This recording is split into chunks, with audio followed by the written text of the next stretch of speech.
క్రైస్తవ మతం అంటేనే త్యాగానికి, ఓర్పుకి, సహనానికి, అలాగే సేవకి మారుపేరు. ప్రభు యొక్క జీవితమే త్యాగానికి, ఆయన జీవితాన్ని త్యాగం చేశారు. అలాగే సేవ మనం చూసాం ఎన్నో చోట్ల, హాస్పిటల్స్, కాలేజీలు అలా పెట్టి, అలా అంతా ఉండి ఇంత సంతోషంగా మనందరం కలిసి ఉంటాం. చాలా సంతోషం. ఒకటి అందరూ తెలుసుకోవాలి, క్రిస్మస్ జరగని దేశం ప్రపంచంలో ఎక్కడా లేదు. అన్ని దేశాల్లోనూ జరుగుతుంది, మిగిలిన అన్ని కొన్ని దేశాల్లోనే జరుగుతాయి. అందుకని మనం సమాజంలో అందరూ కలిసి ఉండాలి. మతాలు వేరవచ్చు, కులాలు వేరవచ్చు, ప్రాంతాలు వేరవచ్చు. అన్ని కులాల్లో, అన్ని మతాల్లో మహాత్ములు పుట్టారు. చాలా, ఏ కులమైనా చూడండి, ఒక్కొక్క కులంలో ఒక్కొక్క మహాత్ములు.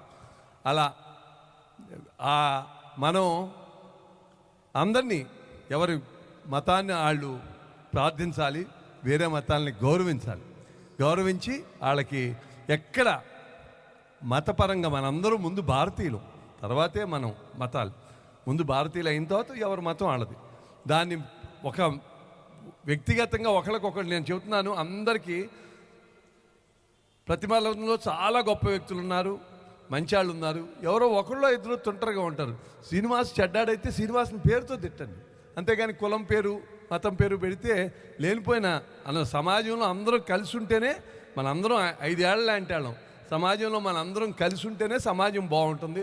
తప్పకుండా మనందరం కలిసి ఇలాగే ఎల్లప్పుడూ సోదర భావంతో ఒకళ్ళొకళ్ళు గౌరవించుకుంటూ ఉండాలని కోరుకుంటున్నాను.